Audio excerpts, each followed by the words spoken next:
So, I have pissed off a bunch of people. I gave a visual of what a cyst looks like when it's on the surface of your skin. And somebody, Dr. Pimple Popper or whoever, comes and squeezes it. And then they have all this goo that's on the inside that comes out. And if you don't get the cell wall cyst, then it grows back to form again. And the same thing happens in your brain. When I gave that visualization, people didn't want to think about it like that. Then, when they're faced, when they get faced to go through it, and faced what to look at, and faced with their own narcissism at having children, instead of talking to someone who lost a child because of it, or looking for pictures of dead babies that girls draw of their daughters that couldn't live, that's a different story to you. To me, it makes me sad. It makes me sad that somebody has to be so goddamn narcissistic they have to spread their spunk all over the world and don't care what happens to that spunk, especially when it's a teenage boy trying to get a child to give him a blowjob. And if that doesn't piss you off, I don't know what. If you don't want to keep an eye on your own fucking kids, what does that say about you as being a parent? What does it say about you when you look at somebody and think, oh, it's just a fluid-filled cyst? Oh, well, yeah, those are just fluid-filled cysts too, with a lot of genetic material in them too. Boo fucking who? Oh, she's being evil. No, I'm not. I'm being honest. And there's a difference out of being honest out of spite or being honest because you don't want to hurt anybody. You don't want a child to want to kill itself before it's 3 or 4 because they don't understand what's going on. They hit their heads on the floor. They hit their heads on the wall. They are terrors to their parents. Absolute terrors. They're terrors to their siblings. I'll tell you the best letter I ever got concerning these arachnoid cysts was when Cassius was going through his first Christmas. And a woman had contacted me and told me, and Cassius is 20 this year. So this was 19 years ago. And this woman contacted me and she wanted me to give it to her straight. And she said, how bad is it going to be? I said, you have other children? You want to care about them? Then don't have that child. You want to be able to have a life that you can actually live without worrying about having to meet another dumb fucking neurosurgeon who can't count to 3 and leaves a rotting septic tube in your gut for 7 fucking years of bad luck? Have at it. You think these people in these groups are going to cop your ass for them? Of course they are. They're going to make you feel better because that's what's going to make them feel better about themselves. I'm sorry, I am so persnickety and I'm so master of the obvious. And then all of you parents that couldn't imagine it, now you actually can. Because you have a visualization. Now you can be kinder to your child, not be meaner to them, hoping they're going to understand why you're being mean when they're neurodivergent and you're neurotypical. There's one thing about neurotypicals, they're typically have a typical reaction to non-typical situations, so they typically have problems that aren't so typical, even though they try to act like they're typical. Be pissed off at me. I don't give a fuck. I am trying to educate you. And if you don't want my education, go get your sunshine blown up your ass all the time. Or look at yourself as a responsible adult instead of hurting somebody that you haven't even met and are willing to torture. And I guarantee you, there are different types of cysts. Mine is subarachnoid, which means mine touches my brain directly. You can't get any closer to the brain than the subarachnoid. And they think that cutting on the brain is no big deal. I'd like to see what brain cells they lose after they get their brains operated on, or have something that's growing in their head or just sitting there. You got to think that if a cyst on your dermis can grow, why the hell won't this one grow?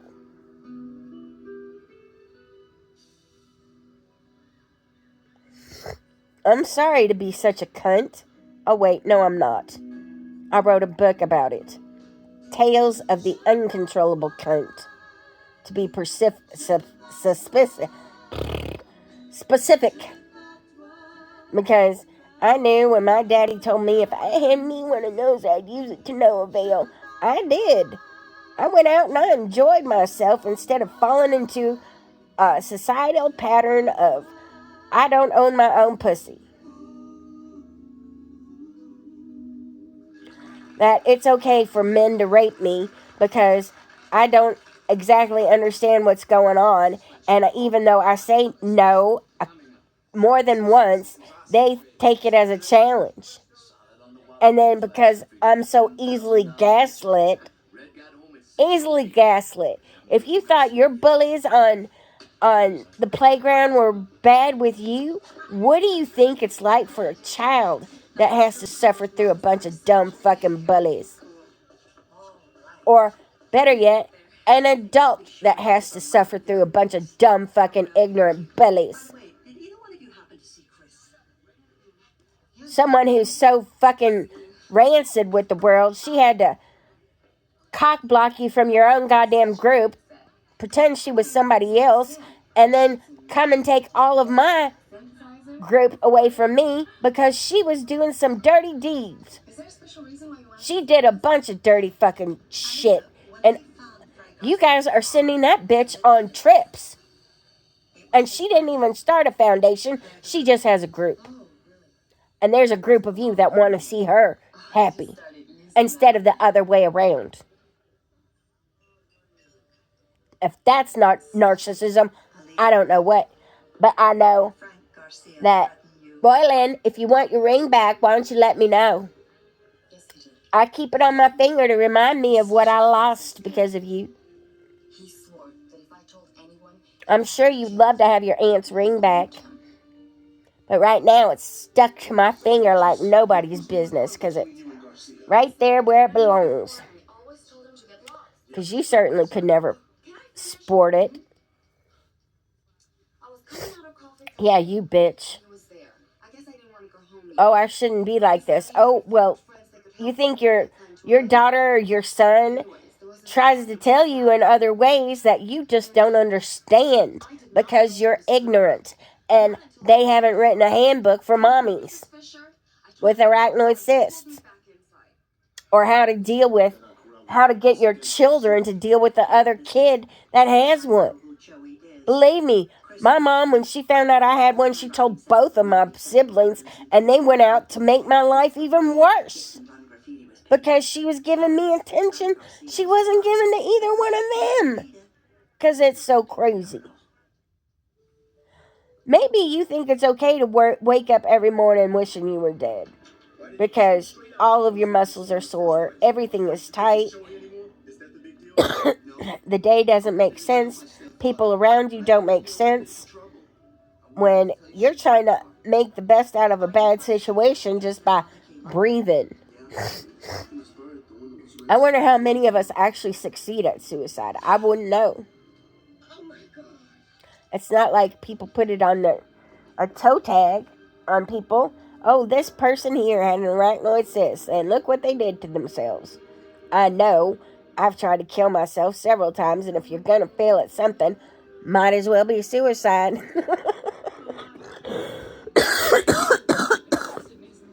I'm sorry if I hurt your feelings.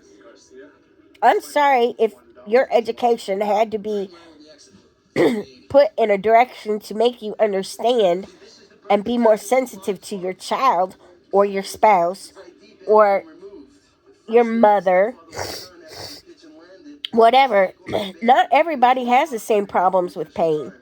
Mine is subarachnoid, like I said, which is right on top of the nerves.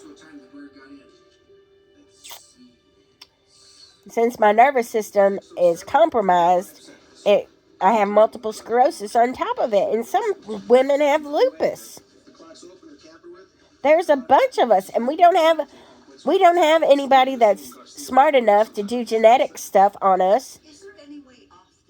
I don't know if they can test it for genetics when the child is in utero, but I know that they do see them in ultrasounds, and I think that's sick.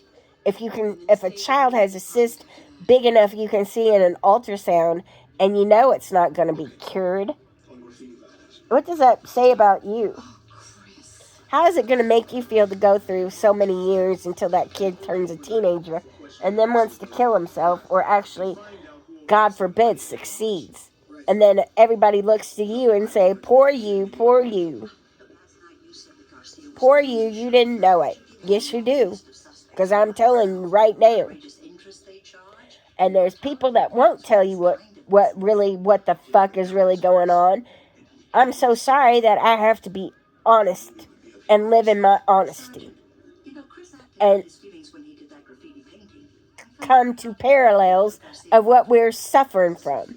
Sure, maybe a arachnoid cyst doesn't look like a sebaceous cyst or whatever other cysts that have been going around on the internet that, Dr. Pimple Popper can pop those bastards out and get rid of the lining. Not with an arachnoid cyst, because you tear up the lining of your nerves at the root of your nervous system, the very beginning of who you are. And if you're going to hurt a child, it's child abuse. It's child abuse, especially if that child has siblings, because they're cruel. Especially if you give that child more attention than you give to them, because they're jealous. Because mommy's giving them more attention. So that first letter, that woman found out on that Christmas that her child had that cyst and she had 3 other kids. She wrote to me on Christmas to tell me that she aborted that child. And I was so grateful. I was like, this is what it's all about. To save one human life from being tortured through many bad decisions by somebody that does not have neurodivergent anything. And maybe you want to do that to somebody. Maybe you're all for torturing somebody so that they want to kill themselves when they're teenagers, or hell, last time I tried was last year or the year before. No, last year. I ended up spending 5 months in a skilled nursing home because I gave myself hypoxia and I couldn't even stand up to shit. I had to shit in a diaper, and they never thought I was going to get back to normal. And I shouldn't have, because only 3% of people live with hypoxia. And believe me, I took enough drugs that I should have died. 2 fentanyl patches and a bunch of Neurontin, and I couldn't even do that right. I sat there at the end of my bed, just so sad about all the things that were so fucked up about my own life that I don't understand, and people can't explain it to me because they have no frame of reference.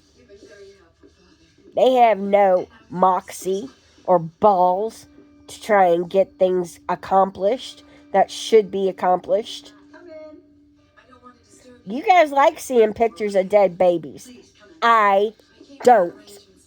It makes me sad, especially when I know that could have been prevented, not just for the mother, but for the child too. The child that your narcissism isn't protecting, because that's your bag. Your kid's going to have a bunch of different bags that it gets to wear throughout the years. You're going to make it become a mother, and let's just talk about what that pressure does to somebody's brain. I'm sure there's a couple of people out there with a couple of children who can attest to just how high that pressure gets on the brain, because it quits working for some people. Some people like to hold everybody else unaccountable for their own actions, and that's just wrong. You're wrong. You're wrong with the world. You're wrong with evolution. Because this is not a good thing to see. This is not a good thing to experience. It's not what life is about. Being tortured, not just by your body, but by society and your family. People that are supposed to love you who can't because of the kind of problems that come with you. I'm not trying to be a total bitch. I'm not trying to be a cunt either. I just am one. If you don't like the way I express myself, too bad. You're the one that's neurotypical. You're typically the person I typically want to get in touch with to tell you your typical reactions to a neurodivergent child aren't typically right.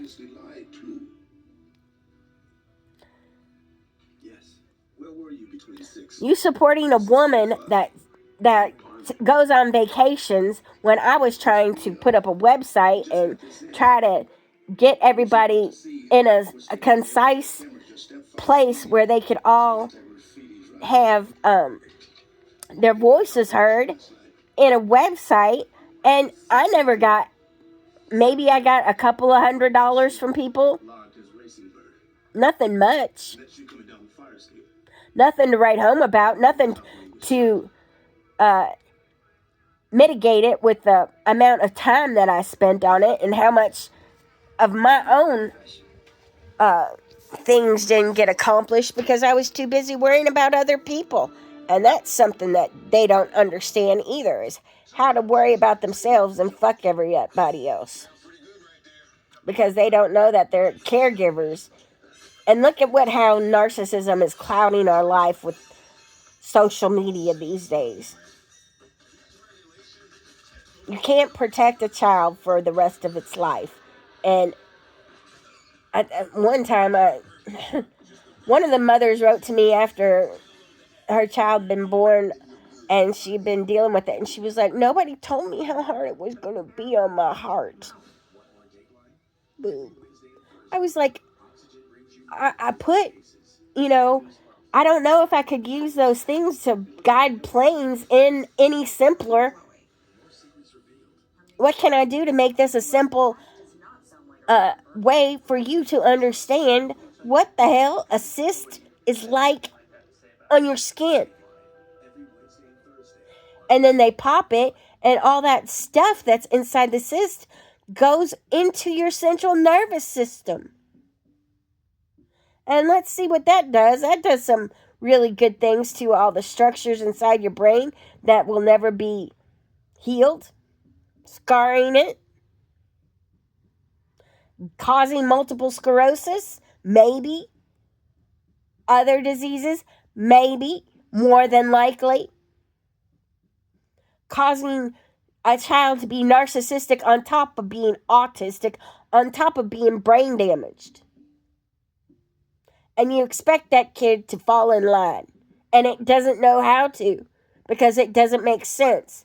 And when things don't make sense, you question it. And people get sick of being questioned. So, be pissed off at me. I don't give a shit. I'm trying to get through to the right people who want to have a normal existence without having to go from surgeon to doctor to being told there's no big deal going on, to leave that child to suffer on its own. Or better yet, once you die, what's going to happen to the kid? I can tell you all kinds of stories about that what's happened to me that would raise your hair. The worst one is my husband dying on top of me with the last thing him telling me was I love you. And let me tell you, that really has fucked with my head more than anything. Almost. Except more dad. What my dad's done. And he's a Juris Doctorate. And he's dumb. Doesn't care about his own kids. And guess what? There's going to be some points of contention that you're going to have with that child. And you are going to be at fault. Because you are the martyr that thought it was okay to hurt somebody like that. Nobody likes thinking about these abstracts, but I just made an abstract make more sense to you so that you can understand what the hell is going on. And if you don't like it, why don't you leave a note to God? I'm sure she'll listen. Because, there's a couple of things I've figured out in being a stand-up comic. No one took the he from she. No one took the male from female. No one took the man from woman. And no one took the goddamn God from goddess. Look at the nipples on your chest. And Adam's the one with the Adam's apple. He's the one that ate the apple, not the child, not a woman. We're not that dumb. We just drink the Kool-Aid instead. So sorry to offend you on such a perfect Sunday. At least it's perfect here in Los Angeles. It's warm, it's nice. It's going to be a lot different than going to Kentucky, where I have my best friend that I've played t-ball with and see a couple of other of my friends that I went to high school with so that I can feel normal. Oh, there's somebody that knows me for a long time and knows what I'm about and accepts my skanky pussy self for me. And I'm sorry if my expressions bother you. They're meant to make you think. That's my only job as an artist. If you don't think when you see my art, then you're not enjoying life. I have to find reasons to enjoy life. It certainly isn't getting on Facebook and telling a bunch of adults, schooling them on what their child is going through. I didn't know how hard it was going to be on my heart. I fucking put up. I was like a plane, like the person guiding a plane. Look, danger, danger, Will Robinson, danger. And then these women that say, oh, it's no big deal. It's not a problem. Those are the most damaging people because they blow sunshine up their own asses and then get a bunch of people to support them by donating money to their causes. Oh, send me to Florida. How'd you afford that trip? I know the only way I was affording any trip that I took was because my husband, and the only reason I even could finish raising my kid as much as I could was because I got $500,000 when he died. On top of me. On top of me. And if that isn't a mind fuck, I don't know what is. Sorry to be so short. Because I'm in so much pain, I communicate that with the fastest way that I know how. That might be offensive to you, but if you take the cuss words out, it's going to make more sense. Just because you're offended at a word doesn't mean I am. I know what it means. I'm going to use it to my advantage, like calling myself an uncontrollable cunt. Because my dad, my one guy that I was dating called me uncontrollable, and I was like, well, I figured out I was a cunt when I was in fourth grade because my brother walked away from me after we read Tales of the Truly Tasteless Jokes, and I was like, "What's a cunt?" He said, "You have one." I was like, "What? Huh? I'm a tomboy. I don't know what you're talking about." It's hard for people to understand certain concepts when they're trying to negotiate just living life. And I'm sorry to be so fucking honest and to put it in your court so that the ball looks more like isn't so abstract. It's not a tennis ball anymore. It certainly isn't a pool cue. Maybe it's a basketball. Maybe it's a soccer ball. So be pissed off at me. I don't care. I'm used to it. I'm used to it. I'm used to it so bad that I would rather be dead than deal with it. But here I go. I'm going to live another day. Yay. Go me.